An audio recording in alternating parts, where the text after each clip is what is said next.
আসসালামু আলাইকুম। আপনারা দেখছেন দৈনিক পল্লী বার্তা নিউজ।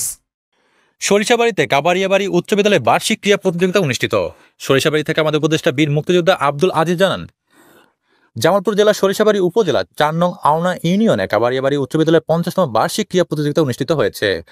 আজ বৃহস্পতিবার বিভিন্ন অনুষ্ঠান সূচির মধ্য দিয়ে কাবাড়িয়াবাড়ি খেলার মাঠ ও বার্ষিক ক্রীড়া প্রতিযোগিতা পুরস্কার বিতরণ অনুষ্ঠিত হয়।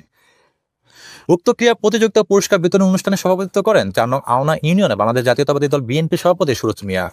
উদ্বোধক হিসেবে উপস্থিত ছিলেন এ.কে.এম. ফয়জুল কবির তালুকদার শাহীন। বিশেষ অতিথি হিসেবে উপস্থিত ছিলেন বাংলাদেশ জাতীয়তাবাদী দল বিএনপি জামালপুর জেলা শাখার সদস্য মোহাম্মদ লাবিব তালুকদার লিটন। ৪ নং আওনা ইউনিয়ন বিএনপি সাধারণ সম্পাদক মোহাম্মদ তোফাজ্জল হোসেন এবং আওনা ইউনিয়নের প্যানেল চেয়ারম্যান মিনার আশরাফ। আমন্ত্রিত অতিথি হিসেবে উপস্থিত ছিলেন সরিষাবাড়ি উপজেলা প্রেস ক্লাব উপদেষ্টা বীর মুক্তিযোদ্ধা মোহাম্মদ আব্দুল আজিজ। আর উপস্থিত ছিলেন ইউনিয়ন বিএনপির দপ্তর সম্পাদক আবুল হোসেন, আওনা ইউনিয়ন যুব দলের সহসভাপতি আব্দুল খালেক, এলাকার গণ্যমান্য ব্যক্তিবর্গ, অভিভাবক মণ্ডলী ও বিদ্যালয়ের ছাত্রছাত্রীগণ, এলাকাবাসী।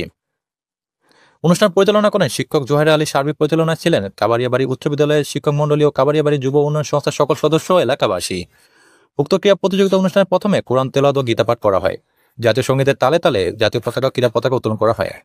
মশাল জ্বালিয়ে মাঠ প্রদক্ষিণ, মার্চ পাস্ট ও শারীরিক কসরত প্রদর্শন করা হয়। মার্চ পাস্ট ও শারীরিক কসরত অন্তত মনোমুগ্ধকর হয়। উপস্থিত দর্শকগণ মুহুর্মুহু করতালিতে আনন্দ উল্লাসে মেতে ওঠেন। অনুষ্ঠানের উদ্বোধক তিনি তার সংক্ষিপ্ত বক্তব্য বার্ষিক ক্রীড়া প্রতিযোগিতায় সন্তোষ প্রকাশ করেন। দৈনিক পল্লী বার্তার ওয়েবসাইট www.pollybartanews.com ও ফেসবুক পেজ এবং ইউটিউব চ্যানেলের সাথে থাকার জন্য আপনাদের ধন্যবাদ।